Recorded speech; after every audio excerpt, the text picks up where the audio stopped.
నల్గొండ జిల్లా శాలిగౌరవరం మండలం ఉప్పలంచ గ్రామ పంచాయతీ పరిధిలో ఉన్నాం. ఇక్కడ శాలిగౌరవరం మండల కాంగ్రెస్ పార్టీ సీనియర్ నాయకులు పోగుల మనిషా రాంబాబు గౌడు మనతో ఉన్నారు. వీళ్ళ సత్యమణి గారు కూడా సర్పంచ్గా కొనసాగుతున్నారు.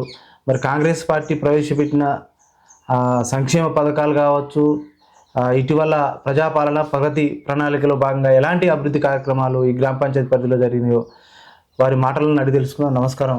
నమస్తే సార్. రాంబాబు గౌడ్ గారు, మీరు కాంగ్రెస్ పార్టీలో సీనియర్ నాయకులు కొనసాగుతున్నారు. మీరు విద్యార్థి దశలో ఉన్నప్పుడు ఎన్ఎస్ఐ లీడర్ కూడా పనిచేశారు నిజాం కాలేజీలో. మీరు అప్పుడు నిజాం కాలేజీలో మీరు ఎన్ఎస్ఐ లీడర్గా ఉన్నప్పుడు ఎలాంటి పోరాటాలు చేశారంటే? మేము అప్పుడు విద్యార్థి విభాగంగా ఉన్నప్పుడు నిజాం కాలేజీలో ఎన్ఎస్సిలో పనిచేసినామండి. విద్యార్థి సమస్యలు కానీ, రాష్ట్రంలో అప్పుడు ప్రభుత్వం ప్రవేశపెట్టిన పథకాలు ప్రభుత్వం ప్రజలకు చేరే విధంగా కానీ, విద్యార్థులకు నష్టపోకుండా విద్యార్థులకు సంబంధించి ఫీజు రియంబర్స్మెంట్ కానీ, లేకపోతే ఏమైనా ఫీజులు ఎక్కువ పెట్టడం కానీ, అలాంటివి అప్పుడు పోరాటం చేసేది కాలేజీ పరిధిలో. తర్వాతకి క్యాంపస్లో పనిచేసినాం, క్యాంపస్లో చదువుకున్నాం. దాని తర్వాతకి ఇక్కడ సర్పంచ్గా మా సతీమణి ఉంది, ఆమెని నిలబెట్టుకొని గెలవడం జరిగింది. మీరు సుదీర్ఘకాలం నుంచి కాంగ్రెస్ పార్టీలో కొనసాగుతున్నారు. అవును సార్. మీరు కాంగ్రెస్ పార్టీలో కొనసాగుతున్నారు, మీకు ఎలాంటి పదవులు దక్కినాయి ఇప్పటివరకు? ప్రజెంటు గ్రామంలో ఉన్నప్పుడు ఎన్ఎస్సీలో గ్రామ పరిధిలో ఎన్ఎస్సీలో పనిచేసినాం. దాని తర్వాతకి మాకు సర్పంచ్గా పనిచేసినందుకు గ్రామం నుంచి సర్పంచ్గా అధికార పార్టీ నుంచి అవకాశం ఇచ్చారు, గెలవడం జరిగింది. మీ సతీమణి గారు సర్పంచ్గా కొనసాగుతున్నారు. ఒక మహిళకు అవకాశం దక్కడం అంటే ఎలా ఫీల్ అవుతున్నారు? అవునండి, మహిళకు ఇప్పుడు లోకల్ గవర్నమెంట్లో మహిళా సాధికారతలో భాగంగా 50% రిజర్వేషన్ వల్ల మా సతీమణికి అవకాశం వచ్చింది. అది ఒక గొప్ప విషయం. మహిళా సాధికారతలో భాగంగా వాళ్ళకు రిజర్వేషన్ 50% ఉండడం అనేది ఒక గొప్ప అవకాశం మహిళలకు. ఇది ఇంకా మీరు అంటే మీ సతీమణి గారు సర్పంచ్గా గెలిచిన తర్వాత ఇక్కడ ఎలాంటి సవాళ్ళు ఎదురని, ఎలాంటి సమస్యలు పరిష్కారమైనవి అంటారు? ఇంతకుముందుకు మా గ్రామం అనేది కొంత హత్య రాజకీయాలు దాదాపు ఒక 2-3 రీసెంట్ సర్పంచ్ కూడా ఒక హత్య గావించడం, కొంచెం హత్య రాజకీయాల చరిత్ర ఉంది మా గ్రామానికి. ఆ విధంగా జరగకూడదు, అంతా కొంచెం సామరస్యంగా ఉండాలి, శాంతి భద్రతల మధ్య గ్రామం ఉండాలని మేము మా ప్రయత్నాలు మేము చేస్తున్నాం. అదొక సమస్యగా ఉండే మా గ్రామానికి కొంత రీసెంట్గా జరిగింది.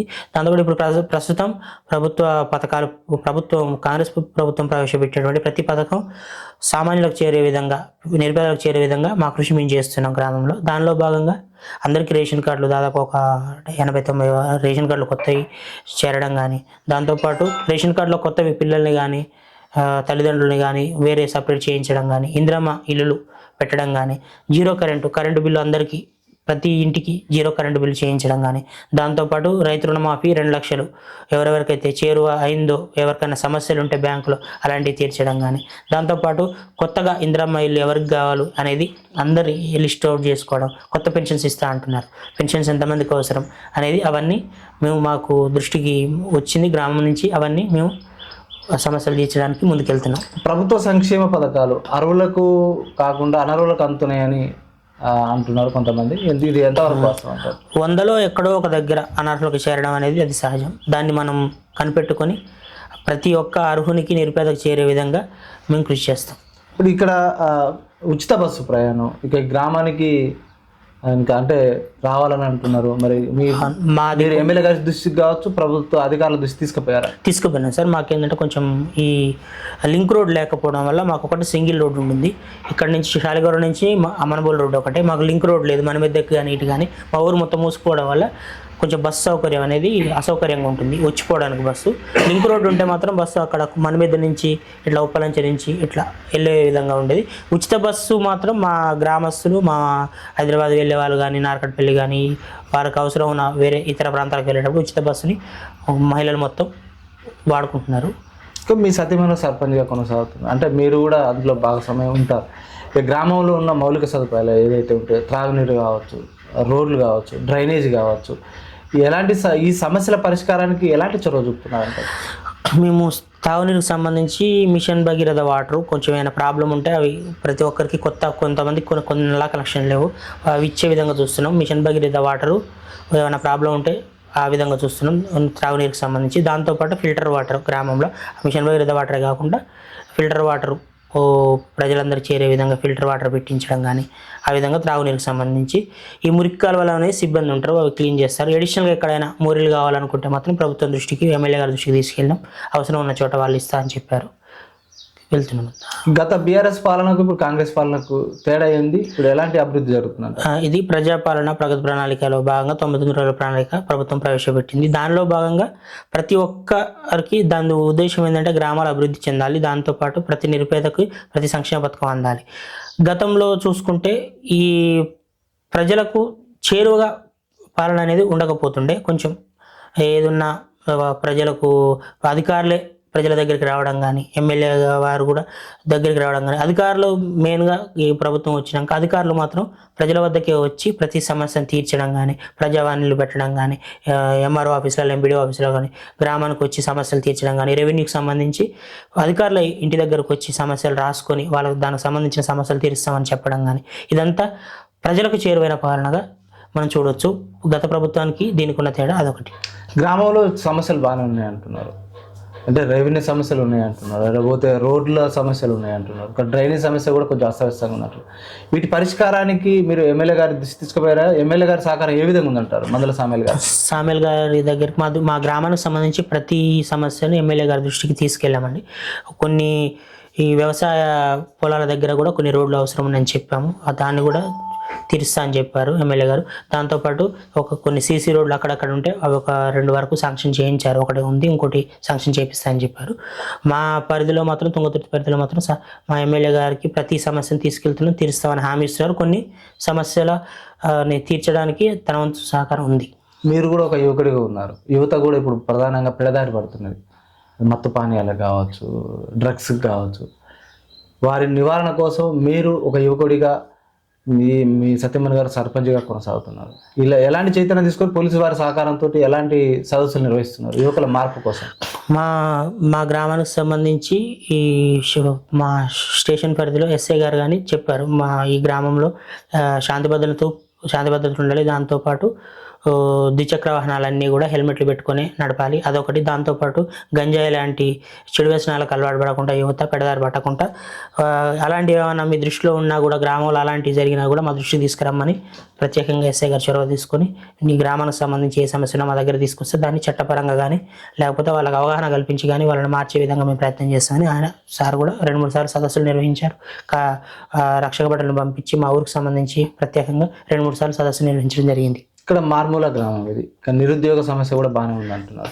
ఈ సమస్య పరిష్కారానికి ఎమ్మెల్యే గారి దృష్టికి తీసుకుపోయారా? ఎలాంటి చొరవ చూపుతున్నారు?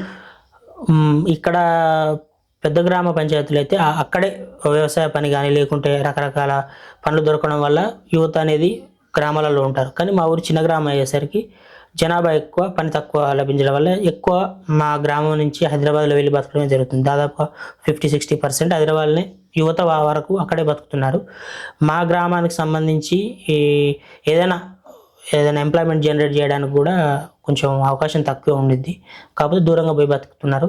ఉన్న వాళ్ళకే అన్ని పనులు కల్పించే విధంగా మేము ఈ ఎంజీఎన్ఆర్ఐ వర్క్స్ కానీ, లేకపోతే వ్యవసాయ పనులు కానీ, లేకపోతే ఏదైనా ఇంకా కన్స్ట్రక్షన్ వర్క్లో ఎవరు చేస్తారో అది కానీ, ఎలక్ట్రీషియన్స్ కానీ, మా గ్రామ పరిధిలో ఉన్న వారికి ఇక్కడిక్కడే పని కల్పించడానికి మేము ఎక్కువగా చూస్తున్నాం. ఇంకా యువకులు చదువుకోవడానికి లైబ్రరీ ఏర్పాటు ఏమైనా చేస్తున్నారా? గ్రామ పంచాయతీ పరిధిలో ఒక రూమ్ ఖాళీగా ఉంది, ఆ విధంగా నేను పెద్దల దృష్టికి తీసుకెళ్ళిన నాకు సంబంధించి కొంచెం మంది చదువుకున్న యువకులు అదొక రూమ్ చేసి లైబ్రరీ చేద్దామని చూస్తున్నా. ప్రస్తుతానికి ప్రైమరీ స్కూల్ కూడా కొంచెం ఇబ్బందికరంగా ఉంది ఊర్లో, దాన్ని అక్కడ ఎల్కేజీ యూకేజీ కూడా మన ప్రభుత్వం పెడుతుంది.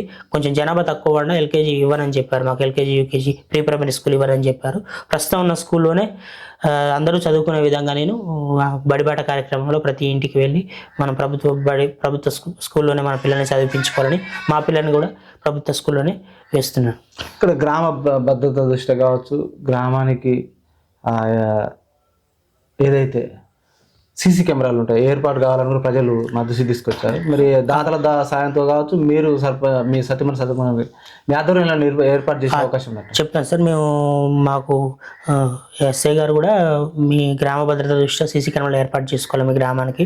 ఎందుకంటే గతంలో 2-3 సార్లు కొంచెం అనుమానితులు రావడం గ్రామంలో ఇలాంటి సంఘటనలు జరిగినాయి. అలాంటి సంఘటనలు ఎవరు వచ్చి ఎవరు పోయారు అనేది కూడా మాకు స్పష్టత లేకుండా అయిపోయింది. ప్రజలు భయాందోళనలో ఉండకుండా సీసీ కెమెరాలు పెట్టడం వల్ల ఎవరు వస్తున్నారు, ఎవరు పోతున్నారు అనే స్పష్టత ఏర్పడుతుంది. అది దాతల పరంగా నేను కొంతమంది కాంగ్రెస్ నాయకులు, సీనియర్ నాయకులు వాళ్ళ దృష్టికి తీసుకెళ్ళిన వాళ్ళ దాత, ఎందుకంటే మాకు చిన్న జీపీ కాబట్టి కొంత ఫండ్ తక్కువ ఉంటుంది, గ్రామ పంచాయతీకి నిధులు తక్కువ ఉంటాయి కాబట్టి ఆ నిధుల నుంచి కేటాయించడం ఇబ్బంది అవుతుందంటే వాళ్ళు దాతల ద్వారా ఇప్పిస్తామని కొంతమంది చెప్పారు. ఒక కిరణ్ అన్న లాంటి వాళ్ళు కానీ ఎంపీ గారి దగ్గర కూడా వెళ్ళాను ఒకసారి, చెప్పి వాళ్ళు దాతల ద్వారా సేకరించి మీకు ఇప్పిస్తా అని చెప్పారు సీసీ కెమెరాలు. యువత రాజకీయ వైపు రావడానికి మీరు ఏం సూచన చేస్తారు యువకులకు? చదువుకునేవారు యువత ఇప్పుడైతే చదువుకుంటున్నప్పుడు ఉద్యోగ అవకాశాల అన్వేషణలో వారి జీవితంలో ఉద్యోగం ప్రయత్నాలు మొదటగా చేయాలి. దాని తర్వాతకి ఉద్యోగాలు అనేవి కొంత ఇబ్బందికరంగా మారినప్పుడు కానీ, నోటిఫికేషన్లు రానప్పుడు కానీ, ఒకవేళ మనకు ఆ ఉద్యోగ దారి అనేది అంతగా లేనప్పుడు యువత అనేది రాజకీయాలకు రావడం వల్ల ప్రతి సమస్యను కొంత ఒక పారదర్శకంగా కానీ, లేకపోతే ప్రతి సమస్యకు ఒక స్పష్టమైన సమస్యను తీర్చడానికి సమస్యలకు వాళ్ళు యువత అయితేనే కొంచెం బాగుంటుంది. రాజకీయాలకు రావాలి యువత ఖచ్చితంగా. మీ గ్రామం సున్నితమైన గ్రామం. ఈ కక్ష సాధింపు రాజకీయాల వల్ల ఏమి ఒరిగేది కూడా ఏమి ఉండదు. అలాంటి స్వస్తి పలకాలంటే మీరు ఒక యువ నాయకుడిగా ఉన్నారు, మీరు ఏం చెప్తారు గ్రామ ప్రజలకు? ఇప్పుడు గతంలో జరిగిన హత్యలు మొత్తం వర్గపోరు కానీ, లేకుంటే ఏదైనా ఒక వ్యక్తి మీద విద్వేషాలు పెంచడం కానీ, ఒక గుంపుగా టీఆర్ఎస్ అయితే కాంగ్రెస్, కాంగ్రెస్ అయితే టీఆర్ఎస్, బీజేపీ ఇట్లా ఈ విధంగా ఉండి వర్గపోరుగా జరిగింది. ఆ విధంగా జరగకూడదు, అందరం కలిసిమెలిసిపోవాలి. ఏమైనా రాజకీయాలు నిలబడినప్పుడు మాత్రమే ఉండాలి, దాని తర్వాత అందరం కలిసిపోవాలన్న విధంగా చాలా అవగాహన సదస్సులు ఏర్పాటు చేశాం. ఇలాంటి కక్ష సాధింపు చర్యలు జరగకూడదు, చేయొద్దని ప్రతిసారి అవగాహన సదస్సులు నిర్వహిస్తున్నాం. డిఎస్పీ గారు కూడా 2-3 సార్లు గ్రామాన్ని సందర్శించడం జరిగింది. జరిగినప్పుడు కూడా వాళ్ళు ఇలాంటివి చేయకూడదు అని వాళ్ళు కూడా అవగాహన సదస్సులు నిర్వహించారు. మా గ్రామం మీద ప్రత్యేక నిఘా ఉంటుందని చెప్పారు. ఖచ్చితంగా పోలీస్ వాళ్ళ సహకారం ఉంది. దాంతోపాటు ఏదైనా అవగాహన కార్యక్రమాలు నిర్వహిస్తున్నాం మా వంతుగా ప్రతిసారి.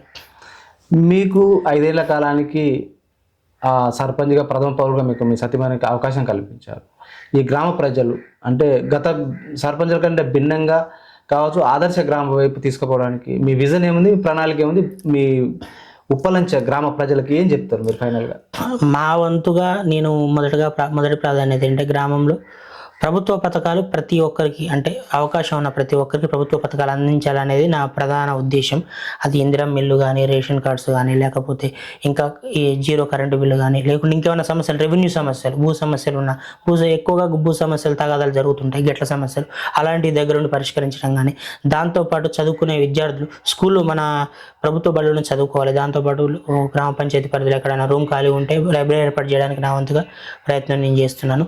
దాంతోపాటు గతంలో చేసిన వారికన్నా భిన్నంగా చేయడానికి అందరినీ కలుపుకోపోవడం కానీ, లేకుండా చదువుకునే యువత వచ్చినప్పుడు వాళ్ళ ద్వారా అవగాహన కార్యక్రమాలు కల్పించడం. దాంతోపాటు గ్రామస్తులు చదువుకున్న వ్యక్తులు కానీ, హైదరాబాద్లో పరిధిలో ఎవరైతే కొంత ఆర్థికంగా బలపడిన వ్యక్తుల్ని గ్రామానికి సంబంధించి అన్నిటినీ వాళ్ళ దాతలుగా వాళ్ళని ఉంచి ముందుకుండి వారి ద్వారా దాతలుగా చైర్స్ కానీ, గ్రామ పంచాయతీకి సంబంధించి అన్ని, ఇంకా ఏదైనా గ్రామ పంచాయతీకి అవసరం ఉన్న ప్రతి ఒక్కటి వారి ద్వారా, దాతల ద్వారా కూడా గ్రామానికి అందిస్తున్నాను నేను.